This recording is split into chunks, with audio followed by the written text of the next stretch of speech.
Hey everyone, I'm Nick Patel from Wellable. We did a survey recently of all you who read our blog posts, listen to our podcasts, watch our webinars, asking what type of content format you want to receive in terms of health and wellness content to help you improve the functions at work. What we heard was that short form video is of high interest, so we're launching this month our Whiteboard Wednesday series. Every Wednesday there'll be a video for you to watch on health and wellness topics that are highly relevant to your professional career. This week's topic is return on investment, so ROI, versus value on investment, VOI. So what is ROI? Generally speaking, ROI is whenever an employer invests some type of dollars into a program and hopes to extract a financial return later.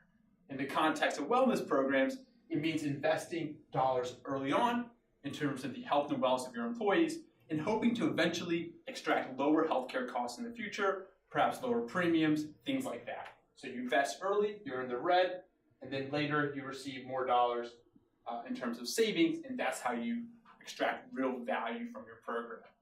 So one word of caution about return on investments. Look at any study that says there's an ROI to health and wellness has been largely debunked. So if you ever see a company telling you that, work with us, you'll get a 3-to-1 return, a 4-to-1 return, or here's a study showing the return on investment in terms of strictly healthcare cost expenses of a wellness program, really be cautious, scrutinize that research, really test its validity, because largely these studies have been debunked. If that's the case, why is employee wellness so popular? Why are so many employers today investing in employee wellness? That's because of a major shift from ROI, so looking strictly at financial gains and returns from a healthcare perspective, into VOI, value on investment. One word of caution here as well. Just because we're moving to value on investment does not mean there's no financial gain to be had from an employee wellness program. It's just the financial gain is not limited strictly to healthcare costs and expenses. So in the case of value on investment, there's always productivity gains. So healthier employees are less likely to be sick. So that means they're less likely to miss work. They're less likely to show up work sick, which is a term called presenteeism. When that happens, they're more productive, they're more efficient, all of which impact the bottom line of an employer.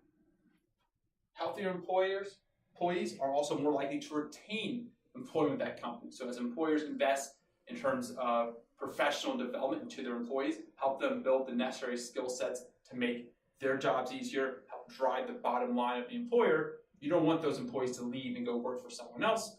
Higher retention means lower recruiting costs as well, all of which, again, help impact the bottom line outside of traditional healthcare costs. There's employee satisfaction. So employees who are healthier are more engaged with their workforce, are more likely to be satisfied, and also more likely to be more productive and develop the right skill sets that promote the goals of the organization. If you look at value on investment, the list is incredibly long in terms of where companies can extract value from an employee wellness program. So we always throw this catch-all called Other. I'll give you an example of one of my favorite ones.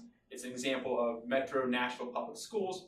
They found a, quote, dramatic correlation between wellness scores for teachers and student achievement measured by the ACT score.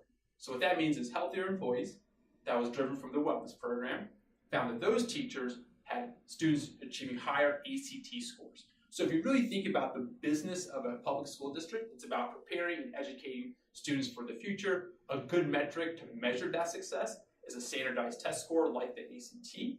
So even though they invest into employee wellness to see potentially healthcare benefits or productivity gains and things like that, they probably didn't expect student achievement to be one of those benefits and one of those things that they're going to be gaining from. So they invested into that program and saw one of their core principles, one of their core goals get improved from their employee wellness program, which falls in terms of that VOI or value on investment bucket. Thanks for joining us today. Next week and next Wednesday, we'll be launching another video, so stay tuned.